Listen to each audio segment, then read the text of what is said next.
Fala galera, tudo bem com vocês? Meu nome é Lucas, este é o podcast Jovem Cristão, sejam todos muito bem-vindos.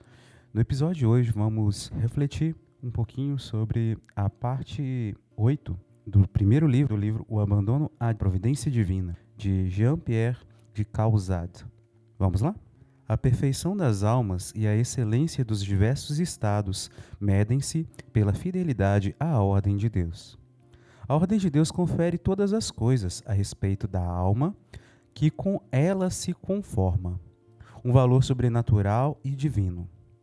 Tudo que essa ordem prescreve, tudo que contém, todos os objetos aos quais ela se estende, tornam-se perfeição e santidade, porque a virtude não tem limites e diviniza todas as coisas em que toca.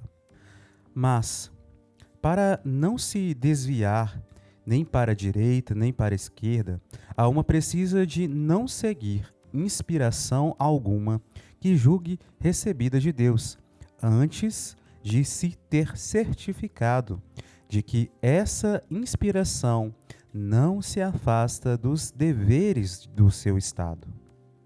Esses deveres são a manifestação mais certa da ordem de Deus, e nada lhes devem ser anteposto. Neste ponto, nada há a temer, nada a excluir nem distinguir. Os momentos consagrados ao cumprimento dos próprios deveres são, para a alma, os mais preciosos e os mais salutares. Por isso, mesmo que lhes dão a segurança indubitável de que se conforma com a aprovação de Deus. Toda virtude do que se chama santo reside nesta ordem de Deus, e assim nada se deve rejeitar sem procurar conhecê-la, mas antes abraçar tudo o que venha da sua parte, e nada sem ela.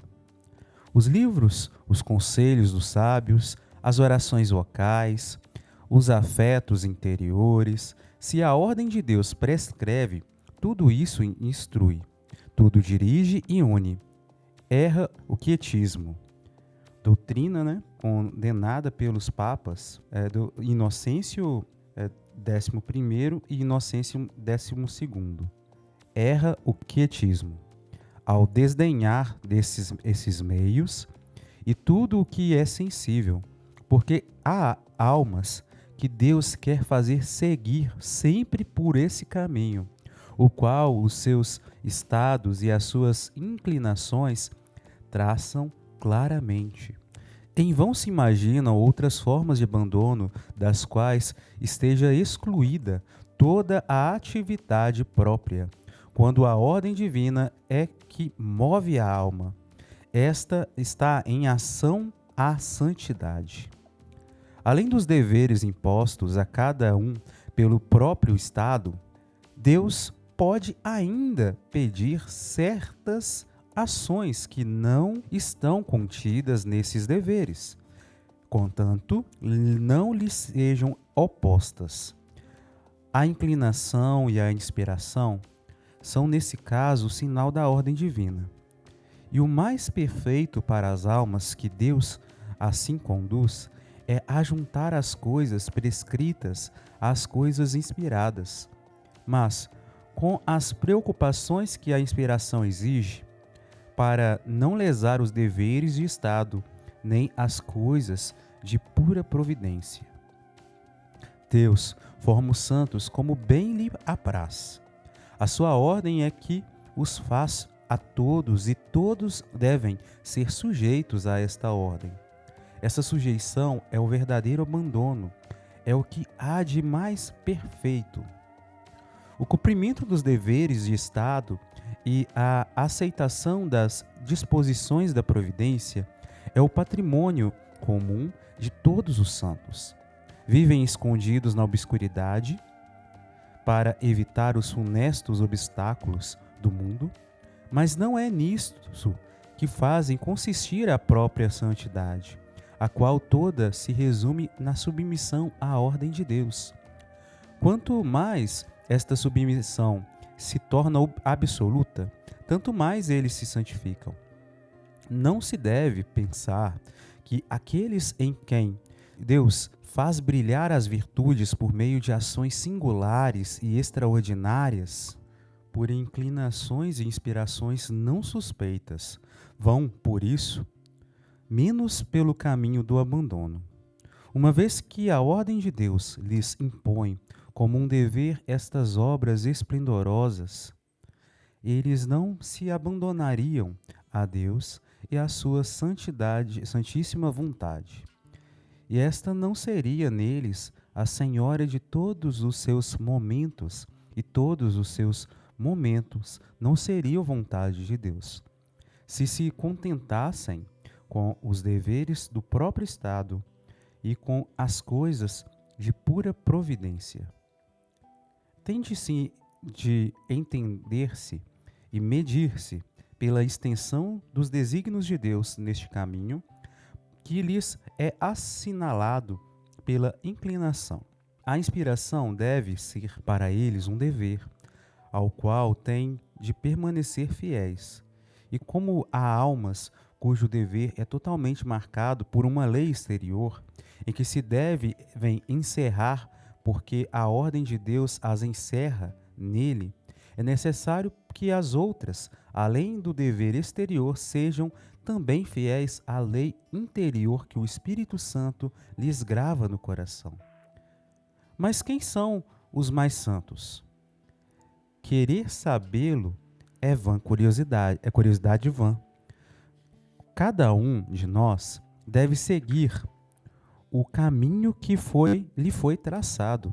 A perfeição consiste em submeter-se à ordem de Deus e em nada deixar escapar do que nela se encontra de mais perfeito.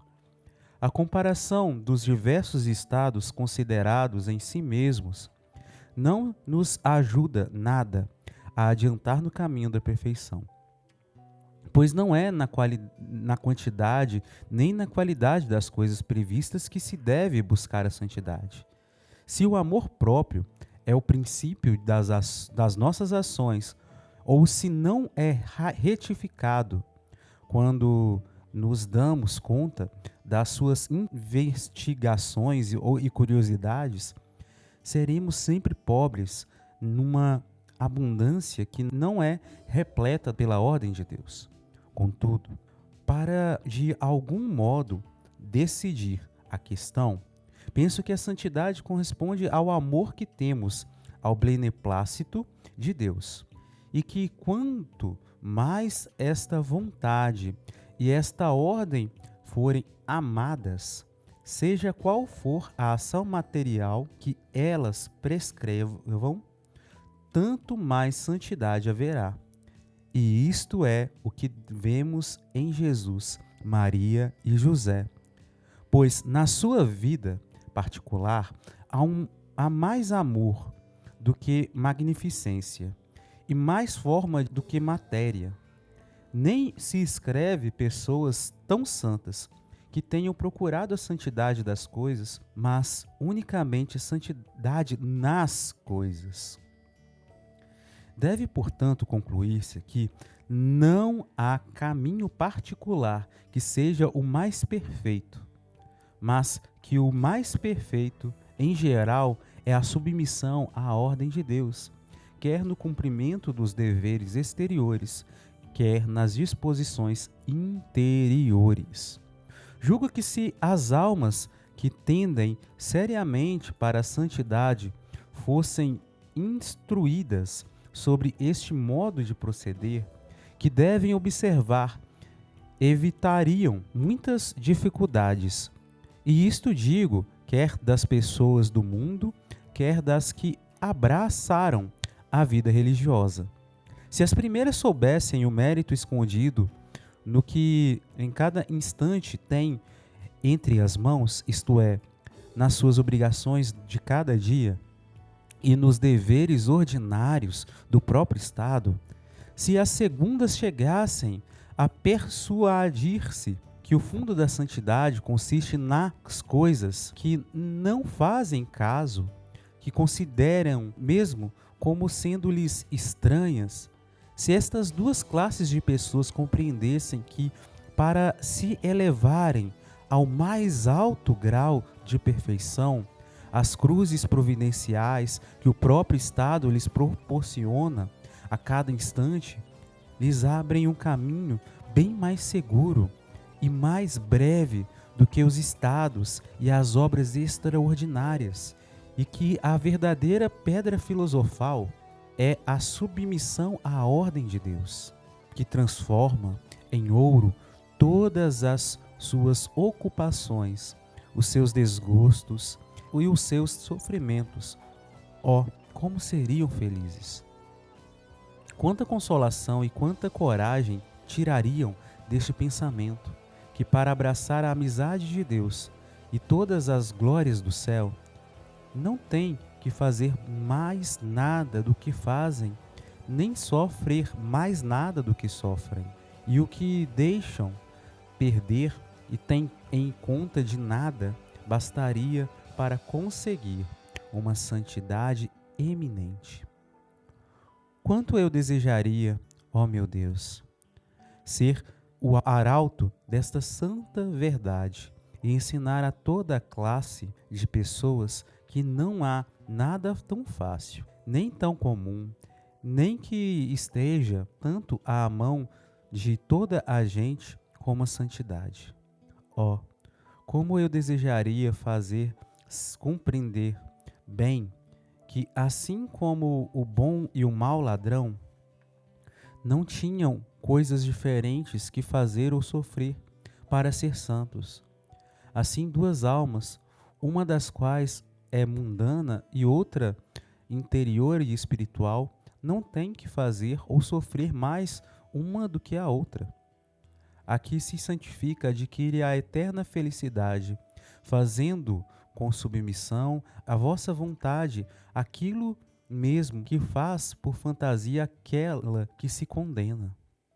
E esta última condena-se sofrendo com amargura e murmuração o que suporta com resignação aquela que se salva. O que é diferente, portanto, é só o coração. Ó queridas almas que ledes estas palavras, olhai que não vos há de custar mais fazer o que fazeis, sofrer o que sofreis, só tendes que mudar o coração. E pelo coração entende-se a vontade. Esta mudança consiste, pois, em amar com a vontade aquilo que nos sucede por ordem de Deus. A santidade é simplesmente um fiat, uma disposição de vontade conforme à vontade de Deus. Haverá coisa mais fácil? De fato, quem não pode amar uma vontade tão amável e tão boa? Amemo-la, pois, e este amor bastará para tudo em nós se tornar divino. Bom, se eu não me engano, lá na primeira carta de São João, eu não me recordo exatamente qual versículo, São João, né, o Espírito Santo, através de São João, nos convida, nos pede para que a gente não dê crédito a qualquer espírito do mundo, qualquer inspiração, qualquer situação que nos apresente, sem antes consultar, sem antes experimentar para ver se elas realmente vêm de Deus ou não. E como que a gente passa por esse processo de discernimento? Deus, ele nos ama tanto que nos deu as graças necessárias para esse discernimento. Primeiro, por meio da oração, da meditação, pela graça do Espírito Santo, pela fé. Então, nesse sentido, o conhecimento que temos da palavra de Deus, juntamente com a obediência àquilo que nos é colocado pela igreja, como forma de discernir aquilo que é bom daquilo que não presta, daquilo que faz bem para a gente naquele instante, daquilo que não convém fazê-lo, né? A gente vai conseguir acertar esses passos. São Padre Pio, a gente já comentou isso no episódio sobre São Padre Pio, ele teve situações tão extremas ao ponto de o próprio mal se apresentar a ele em visão sob a forma de Nossa Senhora. Mas Padre Pio reconheceu que não era Nossa Senhora, mas sim era o mal, que se manifestava a ele com a aparência de Nossa Senhora, mas no fundo tinha uma amargura, tinha algo estranho. Para que a gente consiga ter essa vitória sobre as tentações, sobre esses pensamentos que parecem corretos, essas inspirações que parecem ser de Deus, mas que no fundo não são, a gente precisa ter a graça de Deus manifestada em nossa vida. Para a gente se manter em estado de graça, a gente tem que ter o conhecimento dos pecados. E ter o conhecimento dos pecados, sabendo aquilo que é pecado, aquilo que não é pecado, é um ponto. Mas a gente precisa de colocar em prática. Se a gente cai no pecado, vamos procurar o sacerdote, o padre. Confiemos na ação de Deus através do nosso superior, do nosso sacerdote. Confiemos na graça de Deus. E seguindo as orientações que a própria igreja nos ensina, né? Recebendo os sacramentos, né? O sacramento da confissão, vivendo os sacramentos, né? Da Eucaristia, caso a gente já tenha recebido a Santa Eucaristia, né? A primeira comunhão, o sacramento da primeira comunhão, vivendo todo o processo, é claro, regulamentado, né? E ensinado pela Santa Igreja, batizado, recebendo a confissão, né? Confessando, recebendo a primeira comunhão. E se você já está no estado de ter sido crismado, a gente tem um poder maior do Espírito Santo de Deus. E cumprindo os nossos deveres exteriores, igual a gente comentou, né? Num outro momento que a gente também estava refletindo esse mesmo livro, né?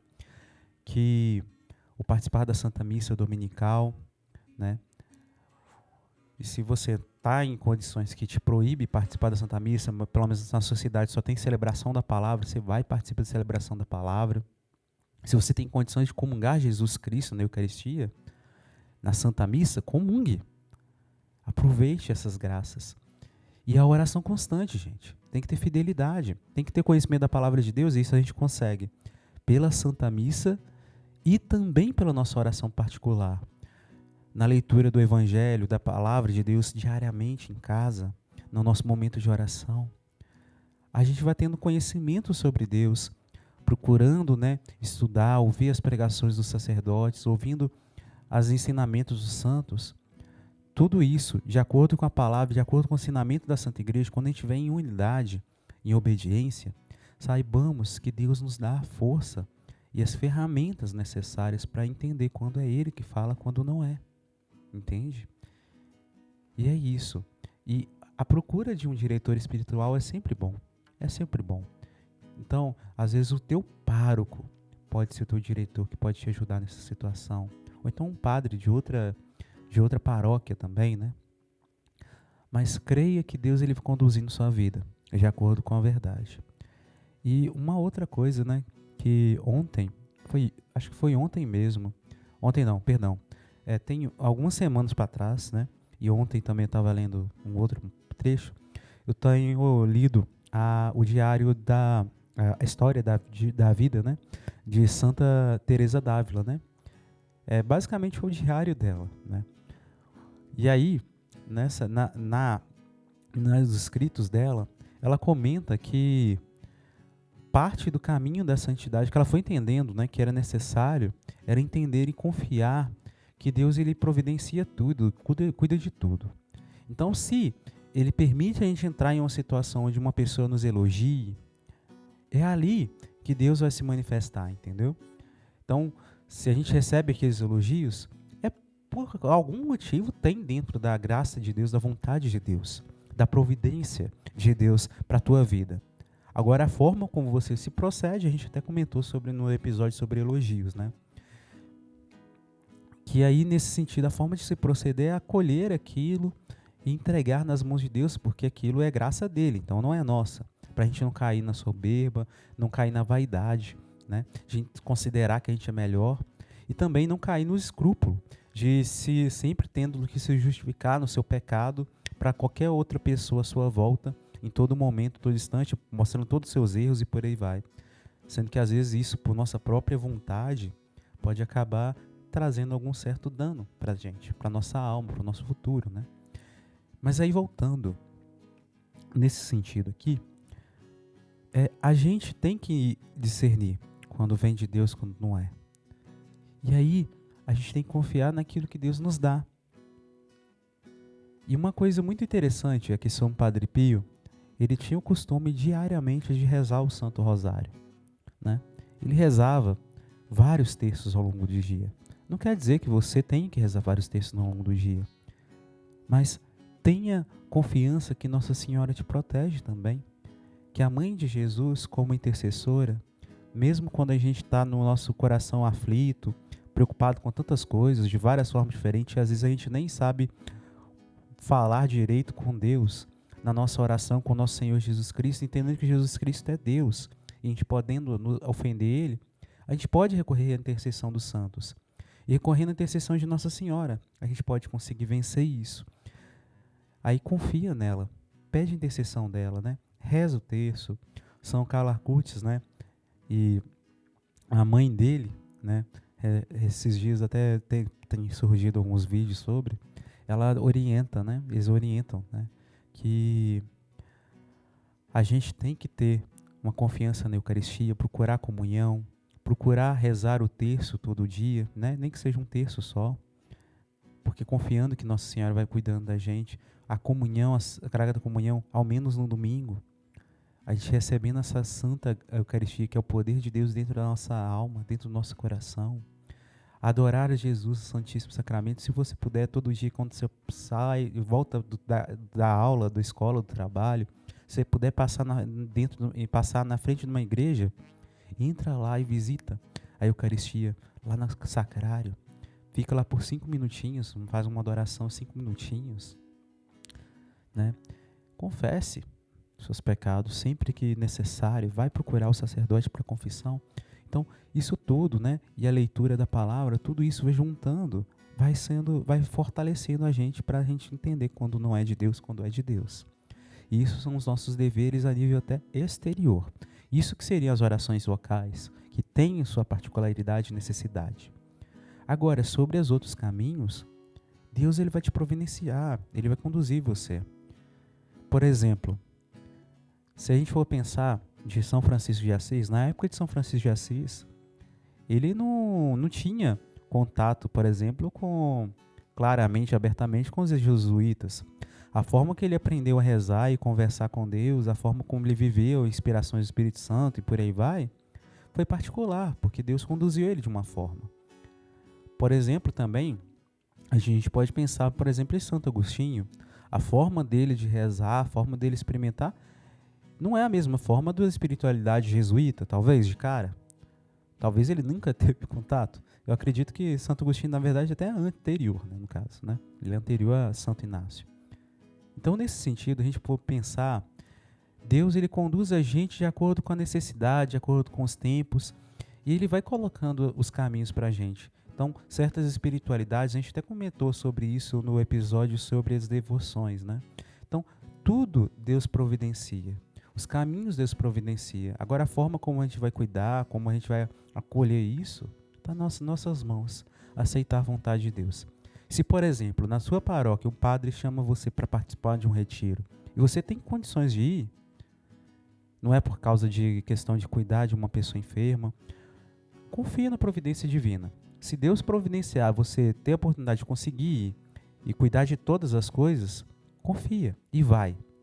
Às vezes, aquele lugar é onde que Deus quer falar com você, quer cuidar de você para transformar e mudar a tua vida. Então é isso. Aceita em cada instante aquilo que Deus quiser colocar no teu caminho. E assim, vai discernindo aquilo que é vontade de Deus, aquilo que não é, para a tua vida. E entendendo que você é único. E encerro com uma frase de Carlo Acutis, né? Nós não somos fotocópia. Nós somos únicos.